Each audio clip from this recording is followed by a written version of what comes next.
The first thing I would say is that if you're dealing with someone who's depressed and they're really depressed, you should try giving them antidepressants.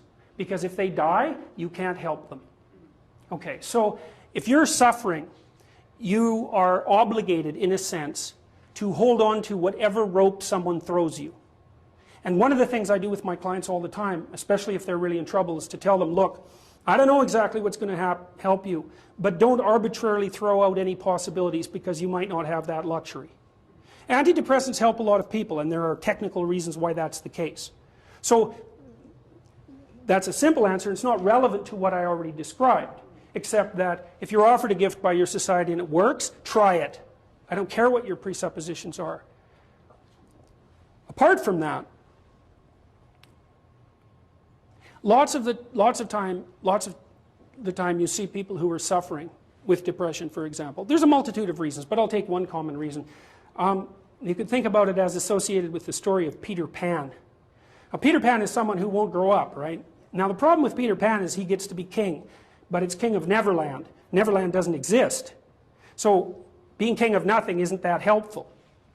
Well, one of the things that you often see with people who suffer from depression, and I'm not making a blanket statement about the cause of depression because there's lots of them, is that people who don't have enough order in their life tend to get overwhelmed. So for example, if someone comes into me and to see me and they say they're depressed, I always ask them a very standard set of questions. Do you have a job?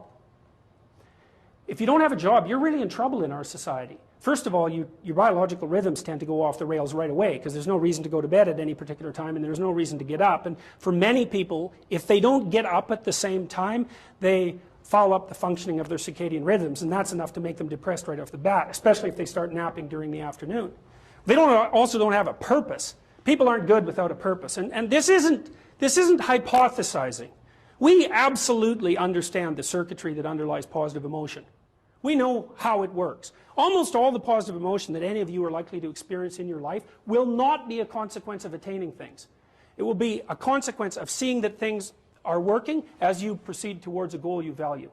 That's completely different. And you need to know this because people are often stunned, for example. They finish their PhD thesis and their presupposition is that they're going to be elated for a month. And often instead they're actually depressed. And they think, oh, what the hell? I've been working on this for 7 years and I handed it in and what do I do now? And that's what depresses them, right? It's the what do I do now? Well, they're fine if they enjoyed it, pursuing the thing. As long as it was working out, they get a lot of enthusiasm and excitement out of that because that's how our nervous systems work. Most of your positive emotion is goal pursuit emotion. If you take drugs like cocaine or amphetamine, the reason they're enjoyable is because they turn on the systems that help you pursue goals. That's why people like them. So if you don't have a job, you got no structure, that's not good. Plus, you tend not to have a point. So you're overwhelmed by chaotic lack of structure and you don't have any positive emotion. Well, do you have any friends? So sometimes you see people who are depressed, they have no job, they have no friends, they have no intimate relationship, they have an additional health problem, and they have a drug and alcohol problem. My experience has been if you have 3 of those problems, it's almost impossible to help you. You're so deeply mired in chaos that you can't get out because you make progress on one front and one of your other problems pulls you down. So one of the things I tell people who are depressed is like, don't sacrifice your stability.